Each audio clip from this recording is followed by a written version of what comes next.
Em nome do Pai, e do Filho, e do Espírito Santo. Amém. Naquele tempo, Jesus partiu da Samaria para a Galiléia. O próprio Jesus tinha declarado que um profeta não é honrado na sua própria terra. Quando então chegou à Galiléia, os galileus receberam-no bem, porque tinham visto tudo que Jesus havia feito em Jerusalém durante a festa. Pois também eles tinham ido à festa. Assim, Jesus voltou para Caná da Galileia, onde havia transformado a água em vinho. Havia em Cafarnaum um funcionário do rei que tinha um filho doente. Ouviu dizer que Jesus tinha vindo da Judéia para a Galileia. Ele saiu ao seu encontro e pediu-lhe que fosse a Cafarnaum curar seu filho, que estava morrendo. Jesus disse-lhe: se não virdes sinais e prodígios, não acreditais. O funcionário do rei disse: Senhor, desce antes que meu filho morra. Jesus lhe disse: podes ir, teu filho está vivo. O homem acreditou na palavra de Jesus e foi embora. Enquanto descia para Cafarnaum, seus empregados foram ao seu encontro, dizendo que o seu filho estava vivo. O funcionário perguntou a que horas o menino tinha melhorado. Eles responderam: a febre desapareceu ontem, pela 1 da tarde. O pai verificou que tinha sido exatamente na mesma hora em que Jesus lhe havia dito: teu filho está vivo. Então, ele abraçou a fé, juntamente com toda a sua família. Este foi o segundo sinal de Jesus. Realizou quando voltou da Judéia para a Galiléia. Palavra da salvação. Glória a vós, Senhor. Meus irmãos e minhas irmãs, estamos no Evangelho de São João, capítulo 4, do versículo 43 até o 54. Lembrando que nós estamos na 4ª semana da Quaresma, que é também considerada como essa semana da Paixão do Senhor, porque agora nós vamos entrar naquilo que é a motivação que levou as autoridades religiosas levarem Jesus para o tribunal e aí ele ser condenado. Então, nesta semana, na próxima semana, vocês verão que nós estaremos aqui no Evangelho de São João, até nós entrarmos na Semana Santa. E o que é que nós vimos hoje no Evangelho? O segundo sinal, ou segundo milagre que Jesus fez ali naquela região da Galiléia. O primeiro sinal que Jesus fez foi quando ele transformou a água em vinho. Agora, o segundo sinal é a cura desta pessoa, que é o filho do funcionário do rei. Um pagão se aproxima de Jesus. Provavelmente ele foi vendo e sabendo desse milagre que Jesus havia feito, que foi a transformação da água em vinho. Então, e as pessoas todas seguindo nosso Senhor, ele foi ao encontro de nosso Senhor para pedir para ele que ele pudesse curar o filho dele antes que o filho morresse. O funcionário do rei disse: Senhor, desce antes que meu filho morra. E Jesus, ele diz para o homem: pode ir que seu filho está curado.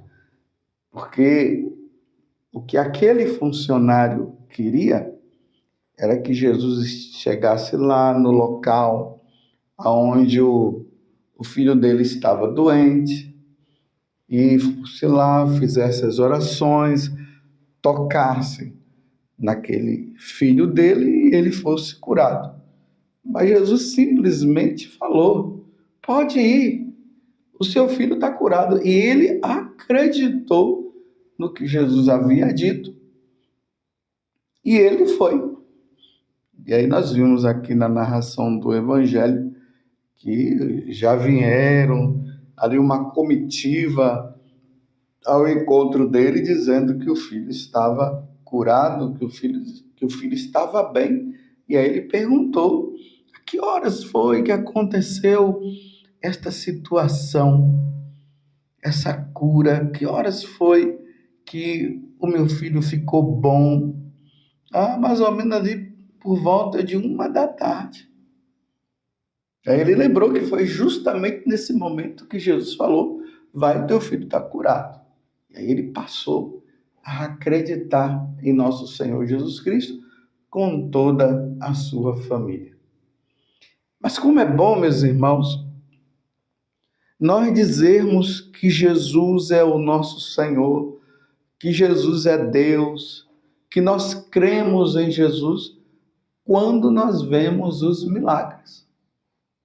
Quando Jesus cura, é bonito nós vermos os testemunhos de pessoas que vêm e dizem: olha, a minha família estava assim, nós rezamos, agora a nossa família está toda unida. Eu estava com uma doença que os médicos diziam que era incurável, e nós rezamos, pedimos, fizemos novena, aí Jesus foi lá e curou. É bom, é muito bom. E aí nós, através dos sinais, nós glorificamos, nós bendizemos e dizemos: realmente Deus existe. Mas aqui existe uma frase que Jesus fala a partir do momento em que esse funcionário do rei se aproxima de Jesus pedindo para curar o filho dele, que às vezes nós podemos passar desapercebido, porque nós ficamos somente ali: nossa, Jesus curou à distância, mostrando que ele é onipresente, ele está em todo lugar, e ele pode proclamar daqui, pode acontecer a cura à distância, não há motivo para ele estar presente, é só ele proclamar, é só ele falar, e a pessoa fica curada, e todo mundo se admira: ai, que bom, Jesus curou aquele filho do funcionário do rei, então ele vai me curar também, ele vai curar tal pessoa, e nós paramos nisso. Mas aqui tem essa frase que ela é importante também para a nossa caminhada de fé. E qual é a frase? É o que Jesus diz para o homem. Vejam só, começa ali no versículo 47. Ouviu dizer que Jesus tinha vindo da Judéia para a Galiléia. Isso, o funcionário do rei. Ele saiu ao encontro e pediu-lhe que fosse a Cafarnaum curar seu filho que estava morrendo.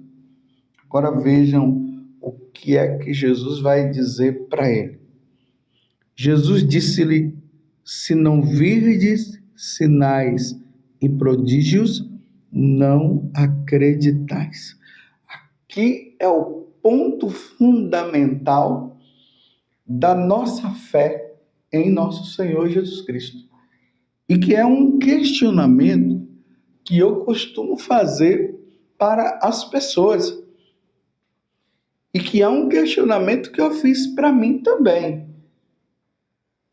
É fácil nós dizermos: eu creio em Jesus porque ele fez o milagre. Mas olha só o que é que Jesus está dizendo para ele: se não virdes sinais e prodígios, não acreditais. Então significa o quê? Se eu faço a novena para receber o emprego, eu faço a novena para a cura de alguém. Eu rezo pedindo para receber algo. E aí não acontece a cura. Não há o recebimento daquilo que eu pedi. Então, uma vez que você não viu acontecer o milagre, veja a pergunta que eu vou fazer para você agora. Deus deixa de existir porque você pediu e não conseguiu o resultado? E uma vez que você pediu e não recebeu o resultado, você vai deixar de seguir Jesus? Você vai deixar de ir à missa? Você vai deixar de rezar o seu terço, ou o seu rosário, a sua adoração, porque você fez o pedido e não recebeu? Aí eu pergunto para você: a sua crença em Jesus Cristo, Filho de Deus, nascido da Virgem Maria, que veio do céu, a segunda pessoa da Santíssima Trindade, se baseia no resultado material do que você está pedindo? Ou seja, se eu peço, Jesus não dá, eu desanimo, eu abandono a igreja. Você sabia que tem muita gente que segue esse princípio? Pede, não recebe, abandona, desanima, não vai mais na missa, deixa de fazer suas orações e começa aquele vitimismo que Deus não me ama, que Deus não me quer, que Deus só ajuda os outros e Deus não me ajuda. Eu pergunto mais uma vez para você, nesse tempo da quaresma que nós estamos, se Jesus não fizer aquele milagre, se Jesus não realizar aquela cura, você vai continuar sendo perseverante na sua oração? Você vai continuar indo na missa? Ou você vai desanimar? Ou você vai dizer que agora Deus não existe?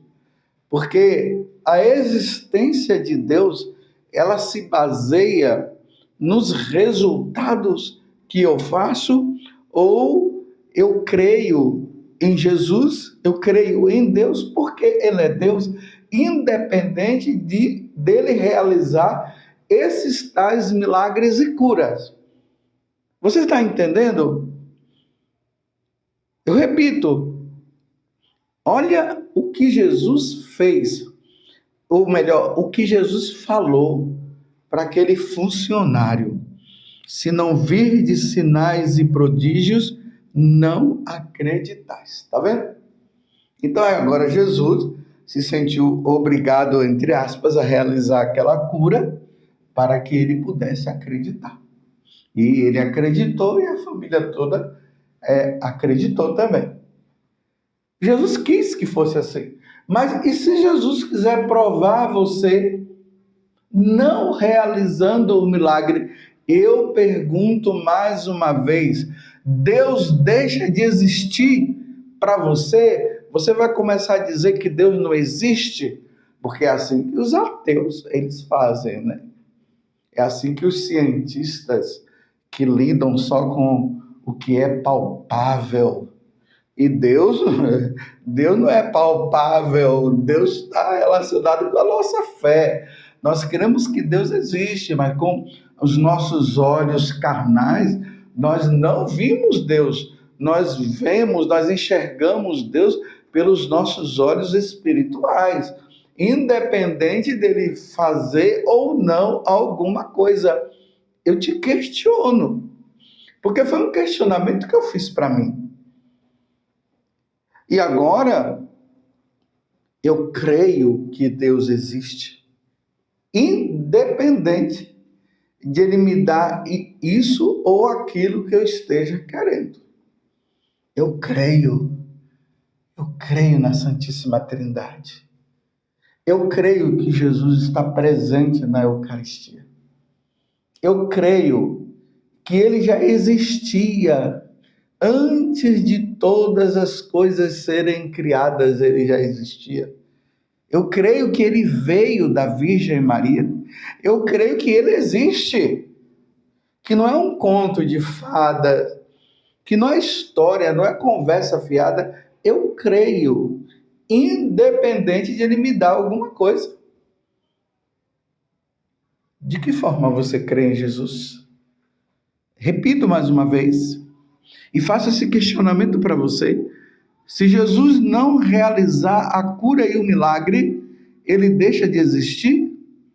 Vamos supor, acontece um acidente com algum membro da tua casa e os médicos fazem tudo o que precisa fazer, mas aquela pessoa, ela vai viver em cima de uma cama. Vieram profecias dizendo que aquela pessoa ia voltar à vida normal e ela não voltou à vida normal. Agora você vai desanimar? Ou vai se unir também a essa pessoa, junto com ela, incentivando, dizendo a ela, não abandone Jesus, continue firme. Eu fico assim, maravilhado, quando eu encontro pessoas que estão numa situação assim deprimente, situações difíceis, pessoas que andam em cima de uma cadeira de rodas, pessoas que estão numa cama, pessoas que, por uma situação lá, ela se encontra doente e não tem como ela voltar à vida normal. E essas pessoas dizem, eu creio em Jesus. Eu continuo crendo. Ele é o meu Senhor. O meu corpo está nessa condição, mas ele me redimiu, ele me salvou. Um dia eu estarei com ele no céu. Quando nós olhamos a vida dos santos, lendo as histórias deles, nós vemos justamente isso, esse testemunho por parte de santos e pessoas normais que são santas também, que estão aí. Você está entendendo que o crer em Deus não está baseado em respostas de cura ou de realizações pessoais? Que bom que tem pessoas que graças a Deus pediram e Jesus concedeu a graça, como concedeu para esse funcionário aqui. Mas tem outros que materialmente Jesus não resolve. Só continua naquela vida, naquela doença, nas dificuldades próprias da vida. Porque ele mesmo disse, se quiserdes me seguir, pegue a sua cruz e venha após mim, siga-me. Aonde está? Você crê? Ou a alegria sua está em saber que Deus existe e que Ele te deu a vida eterna? Ele morreu na cruz para te dar a vida eterna. Aqui está o ponto fundamental. Ele existe. Ele existe. Esses dias nós comemoramos o anúncio do anjo Gabriel à Virgem Maria, a anunciação do Senhor. Ele veio, ele adquiriu um corpo humano para que o corpo dele fosse dilacerado na cruz pela nossa redenção. E isso basta. Independente do Senhor dar ou não as coisas materiais para nós. Aonde está a base do seu seguimento? Aonde está? Você segue Jesus Porque você está com a esperança de ele resolver um problema, e enquanto ele resolve, você está ali na esperança, mas depois o tempo passa e aquilo não se resolve, aí você vai desanimar, vai abandonar, ou você simplesmente diz: Senhor, eis-me aqui, eu creio, independente do que o Senhor possa me dar ou não. Louvado seja nosso Senhor Jesus Cristo, para sempre seja louvado, e a sua mãe, Maria Santíssima, e desça sobre você a bênção do Deus Todo-Poderoso, Pai, Filho e Espírito Santo. Amém.